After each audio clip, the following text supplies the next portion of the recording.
राहुल गांधी यांच्याकडून स्वातंत्र्यवीर सावरकर यांच्याबद्दल नेहमी नकारात्मक वक्तव्य केली जातात. त्यावरून महाराष्ट्रात संताप व्यक्त केला जात असतो.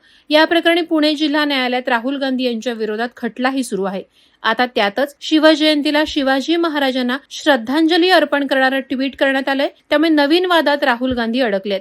काँग्रेस नेते राहुल गांधी यांनी छत्रपती शिवाजी महाराज यांच्या जयंतीला आपल्या अकलेचे तारे तोडलेत. त्यामुळे राहुल गांधी नवीनच वादात अडकलेत. त्यांनी छत्रपती शिवाजी महाराज यांना जयंतीच्या दिवशी श्रद्धांजली वाहिली. त्यामुळे भाजप आक्रमक झालाय.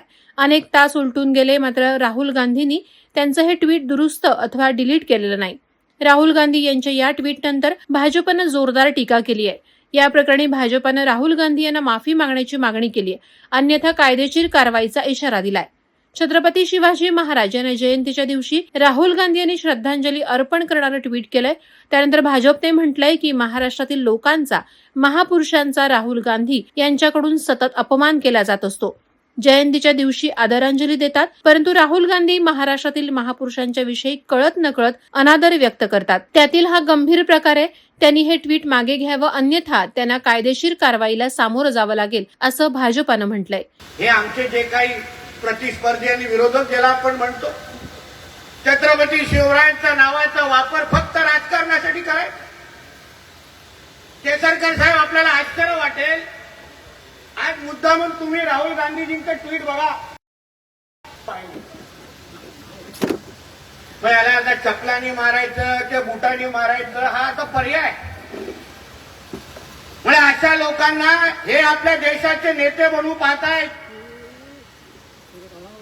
है ना, शिवरायांचं नाव घेण्याचा पण अधिकार आहे का? हा खरंच विचार ह्या पुढे महाराष्ट्राच्या आणि देशाची जनतेने करायला पाहिजे. ज्या नालायकाला शिवरायांची जयंतीच्या दिवशी अगर श्रद्धांजलीचा उल्लेख अगर तो करू पाहतोय, तर त्याला परत या महाराष्ट्राच्या भूमीवर पाऊल ठेवायला द्यायचं का? हा विचार महाराष्ट्राच्या जनतेने या निमित्ताने करायला पाहिजे. म्हणजे नुसतं शिवरायांच्या नावाने राजकारण करायचं आणि अशा पद्धतीची भूमिका त्याच्या वेळी घ्यायची, म्हणूनच त्या लोकांना आता घरी बसवलाय ना. वादळवारा लाईव्हसाठी न्यूज ब्युरो, मुंबई. नवी मुंबई व रायगड जिल्ह्यातील ताज्या बातम्या आणि घडामोडींसाठी सबस्क्राईब करा वादळवारा लाईव्ह चॅनल आणि दाबा बेल आयकॉन.